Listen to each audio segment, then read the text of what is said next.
वरदा हरिविठ्ठल श्री ज्ञानदेव श्रीमंत श्री जगद्गुरु तुकाराम। विश्वाचा जनिता म्हणे यशोदेशी माता, ऐसा भक्ताचा अंकित लागे तैसी लावी प्रीत। निष्काम निराळा गोपी लावेल्या चाळा, तुका म्हणे आले रूपा अव्यक्त चांगले। ऐसा भक्ताचा अंकित लागे तैसी लावी प्रीत। श्रीमंत श्री जगद्गुरु तुकोबाराय या अभंगातून परमार्थ क्षेत्रामध्ये भगवत प्राप्ती करून देणारी जी अनेक साधनं आहेत, त्या सर्व साधनामध्ये भक्ती हे साधन श्रेष्ठ कसं आहे हे स्पष्ट करतात। भक्तीच्या आचार्यांचा हा दावा आहे की सगळ्या साधनात भक्ती हे साधन श्रेष्ठ आहे। तुका म्हणे मुकुटमणी हरिभक्ती। नारद महर्षी सांगतात भक्तिरेव गरियसी, भक्तिरेव गरियसी। भक्ती श्रेष्ठ आहे। काय असतं, समाजामध्ये मान्य असणारा एखादा सिद्धांत कोणी प्रतिपादन केला तर त्याविषयी कोणालाच काही वाटत नाही, कारण सामाजिक मनाने त्या पूर्वीच त्याला मान्यता दिलेली असते, मानलेलं असतं। जसं पुरातलं पाणी ज्या दिशेला वाहतंय त्या दिशेला जर एखादा पोहत चालला तर कसलीच अडचण येत नाही, त्याला हातपाय मारायची गरज नाही, अगदी सहज तो भोपळ्यासारखा पोहत जाऊ शकतो। पण जरा त्याला प्रवाहाच्या विरोधात पोहत जायचं असेल तर अडचणीच अडचणी असतात। पंढरपुरामध्ये नेहमी नाही पण अजून कधी तरी महापूर येतो, तो नेमका चातुर्मासाच्याच काळामध्ये असतो। आणि मग जर पलीकडे जायचं असेल, अलीकडे यायचं असेल तर आता पूल झालाय, पूर्वी नावेचा आश्रय करावा लागत होता। तर पलीकडे जायचं असेल तर किमान 1 किलोमीटर ते वर नाव नेतात। प्रवाहाच्या विरुद्ध दिशेला नावेचं तोंड असतं, प्रवाहाच्या विरुद्ध दिशेनं ते वल्ले सारखे मारत असतात आणि नाव अशी तिरकी खाली 1 किलोमीटरला लागते। म्हणजे प्रवाहाच्या विरोधात एवढ्या अशा प्रकारच्या संकटाला सामोरं। तसंच समाजाच्या मान्यतेच्या प्रवाहाच्या विरोधामध्ये जर एखाद्याने एखादं विधान केलं, प्रश्नाचा आणि आक्षेपाचा पाऊस पडतो त्याच्यावर, पाऊस।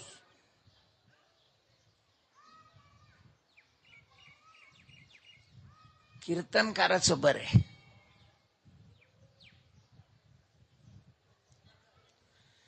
कीर्तनकाराचं बरं असण्याची जी काही अनेक कारणे, त्याच्यातलं एक कारण असं आहे की कीर्तनाला शक्यतो बुद्धिवादी मंडळी कमी असतात आणि श्रद्धावादी मंडळी जास्त राहतात।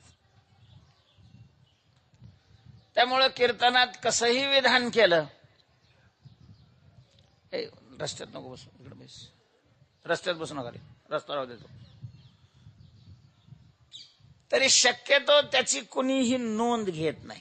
श्रद्धावान माणसं त्यांना फक्त ऐकायचंच असतं, काहीच संबंधच नाही। त्याच्यामुळं कसली परीक्षा द्यावी लागत नाही, कुठलं अभ्यास केलाच पाहिजे असं नाही, कीर्तनकाराला हरिपाठही पाठ असला पाहिजे असंही कोणी विचारत नाही। फार झालं तर त्याला हसवता येतं का, थोडंसं स्वरामध्ये गाता बोलता येतं का, एवढं लोक पाहतात, त्याला काही अडचण नाही। पण इतर क्षेत्रामध्ये ज्या वेळेला वक्ता एखादं विधान करतो, महाराज राजकीय लोकांचं चुकून जर एखादं विधान गेलं तर सगळ्या देशात असं आगडोंब उसळतो एखाद्या वाक्यावर. आपले तर कसे काय कुणकडं काही चालतात, काही अडचण नाहीये. दुसरी गोष्ट, कीर्तनात विचारू नये हा पूर्वजांनी नियम घालून दिलाय, तो तर आपल्या लयच पथ्यावर पडून गेलेला.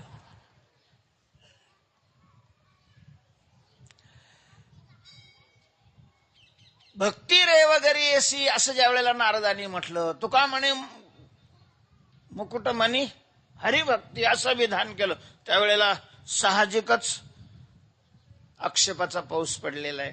त्याचं कारण हे आहे की ज्ञान सगळ्या साधनामध्ये श्रेष्ठ आहे, हे सर्व मान्य आहे. प्रत्यक्ष ज्याची भक्ती ही मंडळी करतात त्या देवानीही अशा प्रकारचं विधान केलेलं आहे. श्रेयान द्रव्यमयाद्यज्ञास ज्ञानयज्ञ परंतप. इतर साधनं आणि ज्ञानरूपी साधन तुलना करत असताना ज्ञानोबरायांनी असं म्हटलेलं आहे की इतर साधनं म्हणजे तारा आहेत.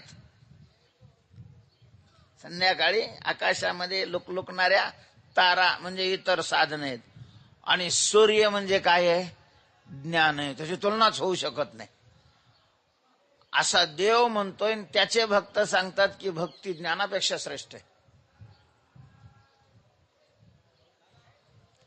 असं म्हटल्यानंतर साहजिकच ज्ञानाची कड ओढणारे का नाही आक्षेप करणार. जर विरोधी विधान केलं असेल तर ते सिद्ध करून दाखवावं लागतं. मग ज्ञानापेक्षा भक्ती श्रेष्ठ कशी आहे, कोणत्या दृष्टीनं आहे? फलदृष्टीनं आहे का, साधन दृष्टीनं आहे का, अधिकार दृष्टीनं आहे का, कोणत्या दृष्टीनं भक्तीला श्रेष्ठ मानलेलं आहे? तेव्हा फलदृष्टीनं भक्ती श्रेष्ठ आहे हे सिद्ध करत असताना मोक्ष हे फल ज्ञानाचं आहे. आणि वैष्णवांचा हा सिद्धांत आहे की भक्तीनंही काय मिळतो, मोक्ष मिळतो. मुखी नाम हाती मोक्ष ऐसी साक्ष बहुतांची. भक्ती आणि मुक्ती नामापाशी प्रत्यक्ष चारी वेद साही शास्त्र देतात. एथ एकची लीला तरले जे सर्व भावे मज भजले. दया ऐलीचं थडी सरले मायाजळ हजारो प्रमाण आपल्याला देता येतील की भक्तीनी मोक्ष मिळतो अशा प्रकारचं सांगणारे आहेत. फल तर दोन्हीचं सारखंच आहे. ज्ञानाने मोक्ष मिळतो, भक्तीने मोक्ष मिळतो. मग भक्ती श्रेष्ठ कशी? तर त्याचं कारण सांगत असताना तुकोबारायांनी असं म्हटलेलं आहे, भाग्य तरी ऋणी देवायसा. मोक्ष दोन्ही साधनं देतात, पण भक्तीचा हा महिमा आहे की ही भक्ती जगाचा मालक असणारा, कर्तुम अकर्तुम अन्यथा कर्तुम शक्ती संपन्न असणारा ईश्वर त्या ईश्वराला भक्ताचा ऋणी बनवते, कर्जदार बनवते. भाग्य तरी ऋणी देवायसा. ब्रह्मभूत काया होतसे कीर्तनी. भाग्य तरी ऋणी देवायसा. तर भक्ती करणाराच्या अधीन देव होतो, त्याचा तो ऋणी असतो. तुका म्हणे देवा ऋणी करोनी ठेवू सेवा.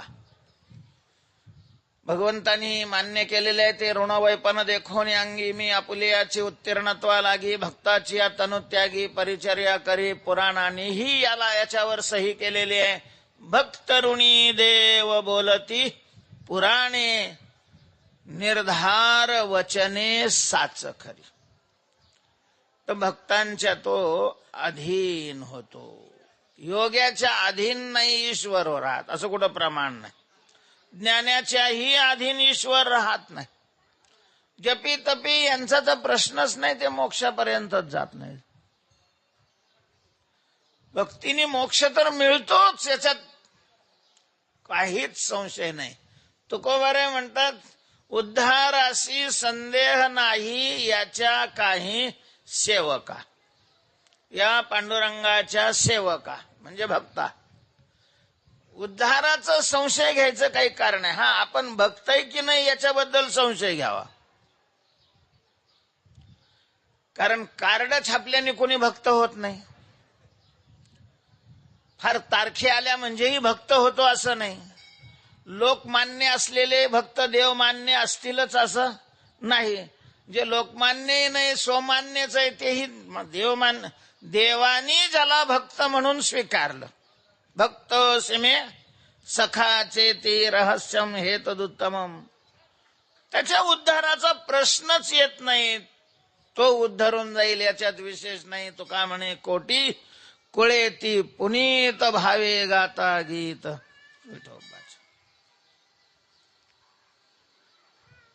पण दुसरं फल हे आहे भक्तीचं की जगदीश्वर असणारा परमात्मा भक्ताच्या मुठीत येतो, हातात येतो, ऋणी बनतो, अधीन बनतो, दास बनतो, सेवक बनतो. दास सेवकाचा होय साचा, अंकित दास्य करी दासाचे, उणे नस आहे तयाचे, वाढिले ठाईचे भाने, टाकोन या धावे. आणि आपल्याला ज्यांच्या दरबारामध्ये आपण बसलो, माऊलीचं उदाहरण सर्वांना माहिती आहे. चांगदेवराय भेटायला आलेले आहेत. सकाळची वेळ आहे. एका भिंतीवर ही मंडळी बसलेली होती. निरोप आलेला आहे की योगीराज. अजून काय असतं त्यांची विशेषणं मला नाही माहिती. काही 1000, 18, 15, 16 काय असेल ते आपल्याला नाही त्या क्षेत्रातली माहिती काय. पण असे योगीराज आपल्याला भेटायला येत आहेत. निवृत्तीनाथ महाराज म्हणतात, ज्ञाना योगीराज भेटायला येत आहेत. मोठी माणसं आहेत. मोठी माणसं येत असताना सामोरं जायला पाहिजे. ज्ञानोबाराय म्हणतात, हा दादा सामोरं जायला पाहिजे, पण सामोरं असं जायला पाहिजे की सामोरं जाण्यातच त्यांचं कार्य झालं पाहिजे. माऊली आहेत. माऊली आहेत. मूल कसंही असलं तरी त्याचं कल्याण व्हावं हीच अपेक्षा ज्यांची असते त्यांना माऊली म्हटलं जातं. आणि मग एकच अडचण राहिलेली होती चांगदेव महाराजांच्या जीवनामध्ये. कारण ते चांगदेव साधनेनं झालेलेच होते. अहंकार होता. अहंकार, योगाचा, सिद्धीचा, तपश्चर्याचा अहंकार होता. आणि तो अहंकार नष्ट होणं गरजेचं होतं. कारण अहंकार असेल तर कोणीही मुक्त होत नाही. चित्ती अहंते ठावो, जिभे सकळ शास्त्राचा सरावो, ऐसेनी कोटी एक जन्म जावो, परी न पविजे माते. माऊली होते. नाही, एवढ्या मोठी साधना करणाऱ्या एवढ्या मोठ्या व्यक्तीचं अधपतन नाही झालं पाहिजे. त्याचा अहंकार गेला पाहिजे. आता अहंकाराचं ऑपरेशन करायचं तर कोणतं ऑपरेशन, कसं करायचं? काही ऑपरेशन ते दुर्बिणीनं नुसत्या किरणानंच केले जातात. काही ऑपरेशनला कापावं लागतं. डॉक्टरचा जे ऑपरेशन करणारे आहेत त्यांचा तो प्रश्न असतो, सर्जनचा. ज्ञानोबाराय मोठे सर्जन.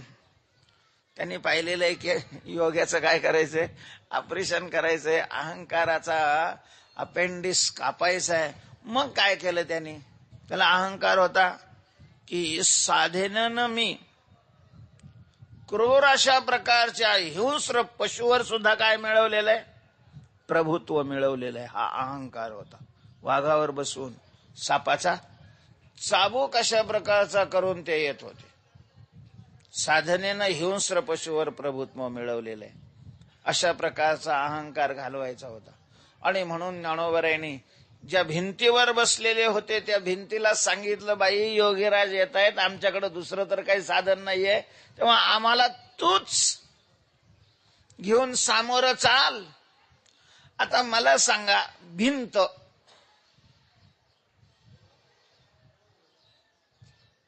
ते काय, त्याला काही सेन्सर जोडलेले होते, त्याच्यात काही मशीन होती, त्याच्यामध्ये त्याला काही भिंतीला काही चाकं फिकं काहीच नव्हतं. भिंत ढासळू नये म्हणून खालच्या खडकाला नेऊन बिडवलं जातं. तेवढं खोदलं जातं आणि वरचा बांधकामाचा दगड आणि खालचा दगड एक केला जातो सरकू नये म्हणून. अशी खाली फिट केलेली भिंत आणि त्या भिंतीला आज्ञा केली. आता भिंत तर जड आहे. जड त्यालाच म्हणतात जे स्वतःलाही जाणत नाही दुसऱ्यालाही जाणत नाही. त्याच्यामुळे ज्ञानोबांनी केलेली आज्ञा त्या भिंतीला काय समजणार होती? भिंतीला समजणार नव्हती, पण ज्ञानोबांच्या नौकराला माहित होतं ना ती आज्ञा केलेली. आणि मग नौकर त्या भिंतीत घुसला आणि का मालकाचा शब्द खाली नाही पडला पाहिजे ना, म्हणून परमात्मा पांडुरंग भिंतीत घुसलेले आहेत आणि भगवंतानी ती भिंत स्वतः ओढली. ज्ञानियाची भिंत अंगे ओढी, अंगे ओढी ज्ञानियाची भिंत. वृक्षाचे पान हाले ज्याची सत्ता तो परमात्मा. ज्ञानोबांची आज्ञा खाली जाऊ नये म्हणून भिंत ओढतायत. भिंत अजून बैल गाढव सुद्धा हे काम करत नाहीत. भिंत ओढण्याचं ते काम पांडुरंगाने ज्ञानोबांचं केलं. का? ज्ञानोबा आहे, भक्त आहेत आणि परमात्मा भक्ताचा ऋणी आहे. ऋणी भक्त ऋणी देव बोलती. जसे भक्त म्हणतील महाराज तसा हा होतो.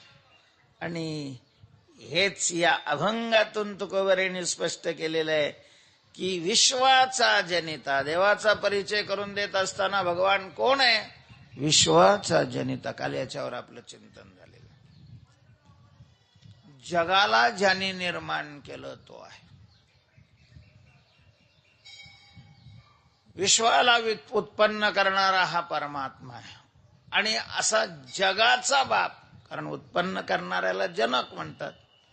जनकाचंच दुसरं नाव पिता आहे, बाप अशा प्रकारचं. असा देव पण भक्ताची इच्छा पूर्ण करण्याकरता वा भक्ताच्या अधीन असल्यामुळं यशोदेला आपली माता म्हणतोय. म्हणे यशोदेसी माता. यशोदा आणि नंद बाबा मागच्या जन्मामध्ये धरा आणि द्रोण नावाचे गंधर्व होते. देवांची 10,000 वर्षे त्यांनी भगवान विष्णूची आराधना केली. भगवान प्रसन्न झालेले आहेत. सगुण साकार स्वरूप धारण करून त्यांच्या समोर उभे राहिले. भगवंताचे ते दिव्य अलौकिक अशा प्रकारचं सौंदर्याची खान असणारं स्वरूप पाहिल्यानंतर खूप खूप यांना आनंद झालेला आहे. दंडाप्रमाणे भगवंताच्या चरणावर दोघांनीही दंडवत घातलेले आहेत. भगवंतांनी उठवलेलं आहे. भगवान अति प्रसन्न आहेत. भगवान म्हणतात की तुमच्या भक्तीने मी प्रसन्न झालेलो आहे. बोला काय इच्छा आहे तुमची, काय हवंय तुम्हाला, कशा करता ही साधना केलेली आहे. भगवंताच्या रूपाची मोहिनी दोघांच्याही चित्तावर दाखल झाली. भक्ती हा विशेष तर होताच त्यांचा. आणि मग दोघांच्याही मुखातून एकाच वेळेला आणि तेच वाक्य बाहेर पडलेलं आहे, प्रभू बस आम्हाला दुसरं काहीच नको. वात्सल्य भावाने तुझी सेवा करावी एवढी इच्छा आहे.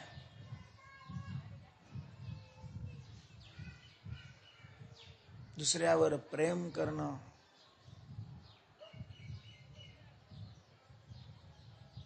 याला भक्ती म्हणतात. देवावर प्रेम करणं. प्रेम करण्याचे 4 मुख्य भाव आहेत. कांत भाव, दास्य भाव, सख्य भाव आणि वात्सल्य भाव. पत्नीचं पतीवर प्रेम असतं, कांत भाव म्हणतात. नोकराचं मालकावर प्रेम पूर्वी होतं असं आज म्हणावं लागेल. शिष्यांचं गुरुवर प्रेम असतं. भक्ताचं देवावर अशा प्रकारचं प्रेम असतं, त्याला दास्य भाव म्हणतात. मित्राचं मित्रावर प्रेम असतं. सखेव सख्यो. महाराज ज्या गोष्टी आई बापाला सांगत नाही त्या गोष्टी कोणाला सांगितल्या जातात? मित्रांना सांगितल्या जातात. गुह्यमाख्याते पृच्छते षड्विधम प्रीतिलक्षणम, त्याला सख्य भाव म्हटलं जातं. आणि आई वडिलांचं मुलावर प्रेम असतं, गुरुचं शिष्यावर प्रेम असतं, देवाचं भक्तावर प्रेम असतं. वात्सल्य, वात्सल्य भाव म्हटलं जातं त्याला, वात्सल्य. आता देवावर प्रेम करणं हे भक्तीचं स्वरूप आहे, हे तर आपल्याला माहीतच आहे. तर ते कोणत्या भावाने प्रेम करायचं? कोणत्याही भावाने देवावर प्रेम केलं तर ती भक्तीच आहे. गोपीने कांत भावाने देवावर प्रेम केलं, गोपाळाने सख्य भावाने देवावर प्रेम केलं, गरुड, हनुमान, सगळी वारकरी मंडळी दास्य भावाने देवावर प्रेम करतात. तर कौशल्या, दशरथ, वसुदेव देवकी, नंद, यशोदा आदी भक्तांनी वात्सल्य भावाने देवावर प्रेम केलं. तर वात्सल्य भावाने प्रेम करण्याकरता ज्याच्यावर प्रेम करायचंय तो लहान असला पाहिजे, यांचा असला पाहिजे. अर्थात मुलावर वात्सल्य भावाने प्रेम केलं जातं. मग आता यांना देवावर वात्सल्य भावाने प्रेम करायचं तर देवाला काय व्हावं लागेल? यांचा मुलगा व्हावा लागेल. असं म्हणण्यापेक्षा त्यांनी सांगितलं तू आमचा मुलगा हो म्हणण्यापेक्षा आम्ही तुझे काय व्हावं? बाप व्हावो, आई व्हावो, बाप व्हावो. तुला उत्पन्न करणारे हो, जो जगाला उत्पन्न करणार आहे. आणि यांची इच्छा आहे की त्याच्यावर वात्सल्य भावाने प्रेम करायचं, म्हणजेच त्यांना उत्पन्न करणारा असा तर झाला पाहिजे. आता प्रत्यक्षाने तर ते शक्य नाही, कारण हा जगाला उत्पन्न करतोय, याला उत्पन्न करणारा कोणी नाहीये, हा अनादि आहे. ओम नमोजी आद्या, अनादि आद्या, थाईचाची काळा अनादि बहु काळा, म्हणून वेदा चाळा लावी लागे. म्हणून प्रत्यक्षाने तर यांच्याद्वारा आपण उत्पन्न करू शकत नाही, पण वात्सल्य भावाने प्रेम करण्याकरता प्रत्यक्ष त्यांच्याकडून तो उत्पन्नच झाला पाहिजे असं नाही. तो उत्पन्न झालाय असा भाव असला तरी पुष्कळ झालं, प्रेम करता येतं. आणि म्हणून भगवान स्वतः प्रगट होऊनही नंद आणि यशोदेला असं वाटत होतं की हा आमचा काय मुलगा आहे, याला आम्ही अशा प्रकारचा जन्म दिलेला आहे. आणि मग खूप प्रेम करायच्या यशोदा माता आणि नंदा बाबा. आणि हाही त्यांना जसं काही त्यांचा मुलगाच आहे अशा प्रकारचं मानून आई, बाबा अशा प्रकारच्या संबोधनाने त्यांच्याशी सगळा व्यवहार करत असे. म्हणजे जो जगाचा बाबा आहे तो नंदाला बाबा म्हणायचा, जो जगाची आई आहे तो यशोदा मातेला आई म्हणत असते. का तर केवळ त्यांची तशी इच्छा होती म्हणून. विश्वाचा जनिता म्हणे यशोदेशी माता, ऐसा भक्ताचा अंकित. अशा प्रकारे भक्ताच्या तो अधीन राहतो. पण काल आपण जाता जाता शंका केली होती की विश्वाचा जनिता कृष्ण आहे, याला काय पुरावा आहे?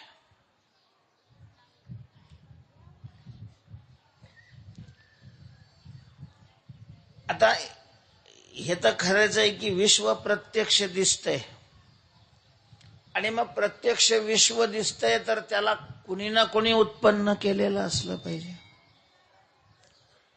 कोणी उत्पन्न केलं याचं उत्तर श्रुती सांगते, ईश्वराने निर्माण केलं. हे ठीक आहे, ईश्वराने विश्व उत्पन्न केलं हे मानलं तरी कृष्ण ईश्वर आहे अशा प्रकारचं मानून तुकोबारायांनी हा विषय या ठिकाणी मांडलेला आहे. पण कृष्ण ईश्वर आहे याला पुरावा काय आहे? कशावरून तुकोबारायांनी विश्वाचा, यशोदेला माता म्हणणारा हा विश्वाचा जनिता आहे,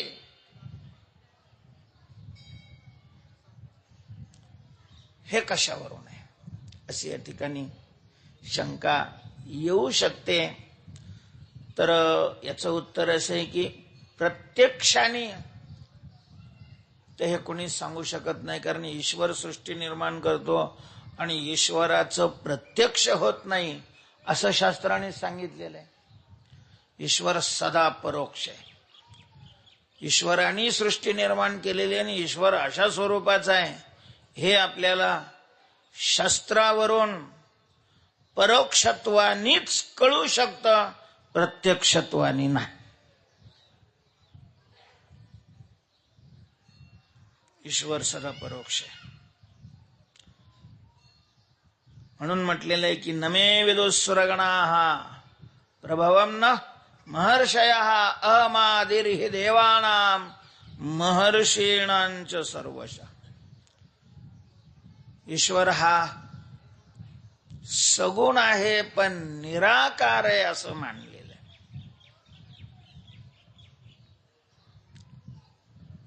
निर्गुण निराकार चैतन्य, सगुण निराकार चैतन्य, सगुण साकार चैतन्य आणि अर्च स्वरूप असे एकाच देवाचे उपाधीनी 4 प्रकार पडतात. त्यामध्ये ईश्वर हा सगुण आहे, निराकार आहे, आणि कृष्ण सगुण साकार आहे. ज्यांनी विश्व निर्माण केलं तो निराकार आहे. तुकोबार आहे ज्याच्याकडे बोट दाखवतात तो काय आहे? साकार आहे. ईश्वर व्यापक आहे, कृष्ण परिच्छिन्न आहे. ईश्वर जगाच्या आदिकालापासून आहे, सदैव सौम्य दमग्री असेल.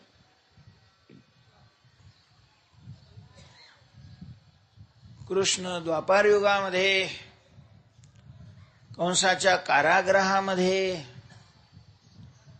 प्रगट झालेला आहे. तेव्हा कृष्णाला तुकोबारा ईश्वर कसं मानतात? कृष्ण ईश्वर आहे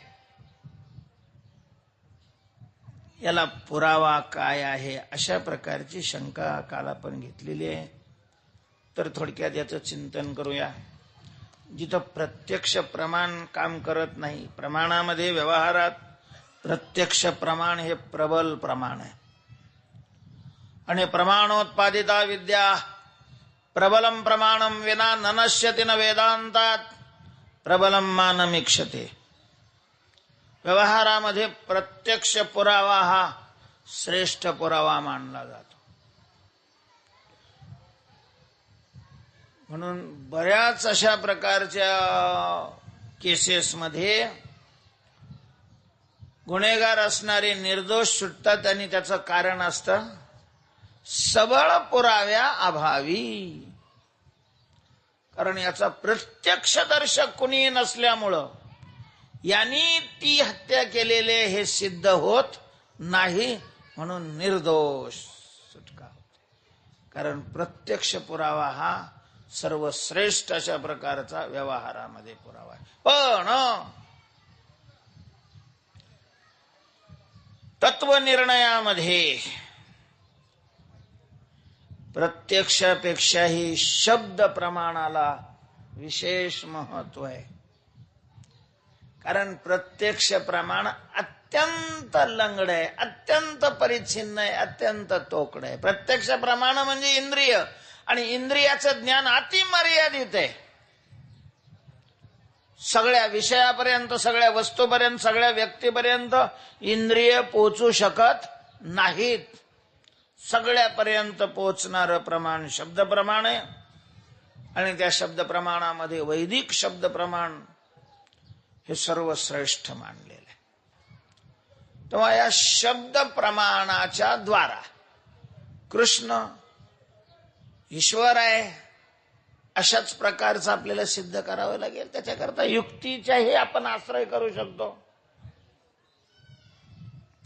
युक्ती अशी आहे की गीता कृष्णाने सांगितलेली आहे. कृष्ण अर्जुन संवादे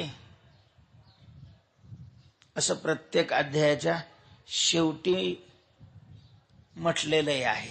कृष्ण अर्जुन संवादे. कृष्णाने अर्जुनाला गीता सांगितली हेही सर्व मान्य आहे.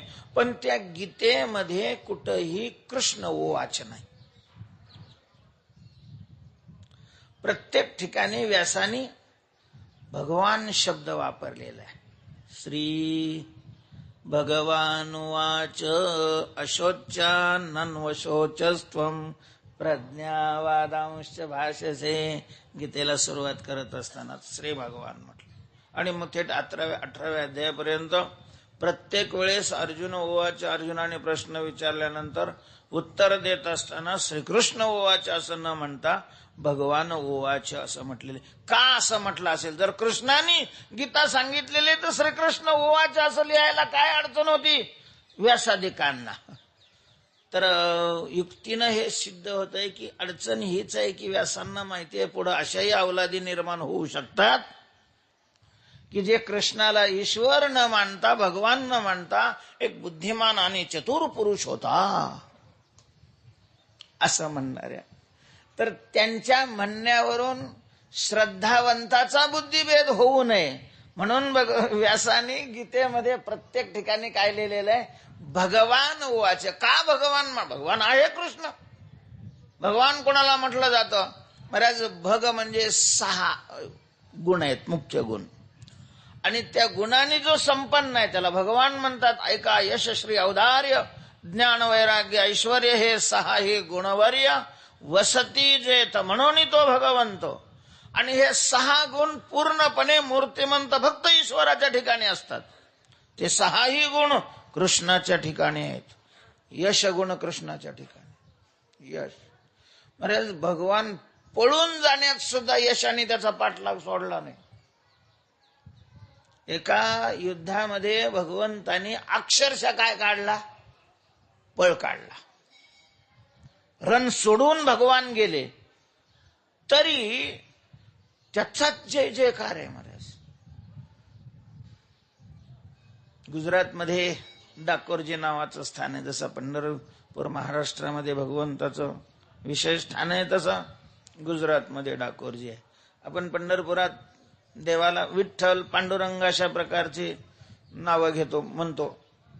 तिथं पांडुरंग विठ्ठल नाही, विष्णूही नाहीये. तिथल्या देवाचं नाव काय आहे? रणछोड. आणि तिथले भक्तही असा जय जयकार, रणछोड भगवान की. माऊली म्हणतात क्षत्रिय रणी पळून जाणे. हे कोणलाही लाजीरवाने, हे कोणच आहे लाजीरवाने. आणि रणछोड भगवान की जय. रणातून पळून जाणारा पण भगवान, त्याचा जय जयकार असो. तो रणातून पळून गेला, ज्याला घाबरून पळून गेला तो तिकडं मेला. यशाने परत याच्याच गळ्यात माळ घातली. यश त्याच्या ठिकाणी महाराज, त्याच्या ठिकाणी यश आहे असं नाही. त्याचं नाव घेतलं त्याच्या ठिकाणी सुद्धा यश येतं. यत्र योगेश्वर कृष्णो यत्र पार्थो धनुर्धरा तत्र श्रीर विजयो भूतीर ध्रुवा नीतीर मतीर मम. यश श्रीकृष्णाच्या ठिकाणी. भगवंताला अपयश माहीतच नाही. श्री लक्ष्मी हळद दुसऱ्या बरोबर लावली तरी माळ याच्याच गळ्यात पडली. श्री ऐका, यशश्री, औदार्य, औदार्य, उदारता. काय भगवान उदार आहे म्हणा. बाप उदार देव अपरिमित. याचक स्वेच्छा. मुठभरच अशा प्रकारचे ते पोहे खाल्ले आणि भगवंतांनी संकल्प केला, इह लोकाची सगळी संपत्ती सुदामाच्या नावावर. मुठभर. असलं कसलं औदार्य आहे? असलं कसलं औदार्य? तुझे औदार्य जाणो स्वतंत्र. जी मारण्याकरता आली तिच्याकरता वैकुंठ. जी मारण्याकरता विषाच्यानी स्तनपाने मारू आली त्या पुतनेला हे भगवंतानी वैकुंठ प्रदान केलं. देवासारखा उदार जगात दुसरा असूच शकत नाही. तोची एक दान शुर दाता विटेवरी ज्याची पाऊले समान तोची एक दान शुर. औदार्य, ज्ञान, सगळं पराज्ञान, अपराज्ञान, अध्यात्मज्ञान, अधिभौतिक अशा प्रकारचं ज्ञान, सगळी ज्ञान सामान्य विशेष भगवंताच्या ठिकाणी आहेत. ऐका यशश्री औदार्य ज्ञान वैराग्य. वैराग्य म्हणजे 16,108 बायका असून ऊर्ध्वर येता अशी त्याच्या समोर पोरक असे काटीत होते एकामेकाला. याच्या डोळ्यातून थेंब नाही खाली आला, थेंब.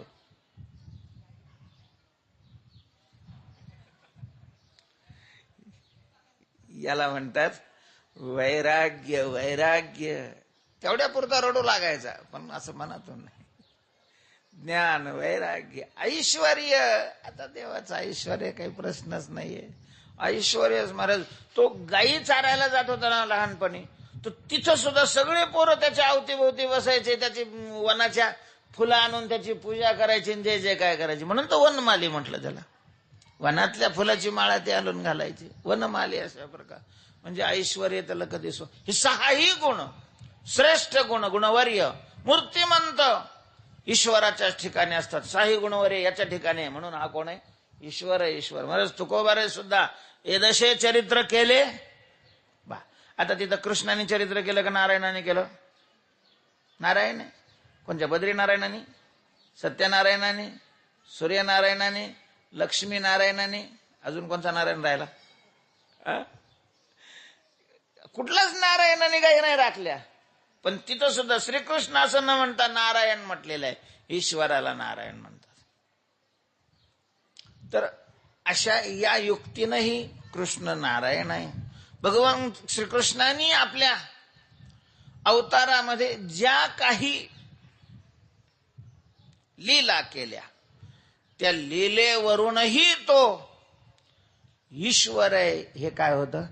सिद्ध होतं. महाराज काय झालं, एक वैष्णव बैरागी तीर्थयात्रेला जात असताना गोकुळामध्ये आले. मंदिरामध्ये आसन टाकून बसलेले. नंदबाबाचा नियम होता पहाटे गंगेचं स्नान करून यायचे, घरची पूजा करायचे, स्वाध्याय करायचे आणि ग्रंथ वाचन झाल्यानंतर गावातल्या मंदिरात दर्शनाला जायचे. दर्शन करत असताना मंदिरामध्ये कोणी साधू, संन्यासी, तीर्थयात्रा करणारा कोणी असेल, नमस्कार करायचे आणि दुपारी प्रसादाला त्याला निमंत्रित करायचे. रोजचा नियम होता तो. त्या दिवशी नंदबाबा गेलेले, तर ते वैरागी आसन टाकून पूजा करत होते. साधू नंदबाबांनी पाहिलेलं आहे. नंदबाबांनी साष्टांग दंडवत घातले. बाबांनी आशीर्वाद दिला, कल्याणमस्तु. नंदबाबांनी सांगितलं, बाबा आज आमच्याकडे प्रसादाला या. ठीक आहे, पोचलेला आहे, भगवान तुमचं कल्याण करो, पण मी कोणाच्या घरी जात नाही. आणि ते कोणाच्या घरी जात नाही म्हणलं का लय घरी बोलवतात लोक. होऊन जाणारला कशाला आला म्हणते मनातून. पण नाही म्हणलं का मग ते ठरलेलंच आहे. ज्या बाईनं बुरका घेतलंय ना तिचं थोबड पाहिजे लोकाला इच्छा राहते. करत नाही म्हटलं की लोकाला त्याच्या मागं लय पळावं वाटतं. का असं होतं काय माहिती. नंदबाबांनी आग्रह केला, नाही महाराज आमच्याकडे सगळे वैष्णव आहेत, सगळ्यांच्या घरी माळा आहेत. आज सगळे लसण कांदे खातात तरी म्हणतात नाही आमच्याकडे तसं काय नाही.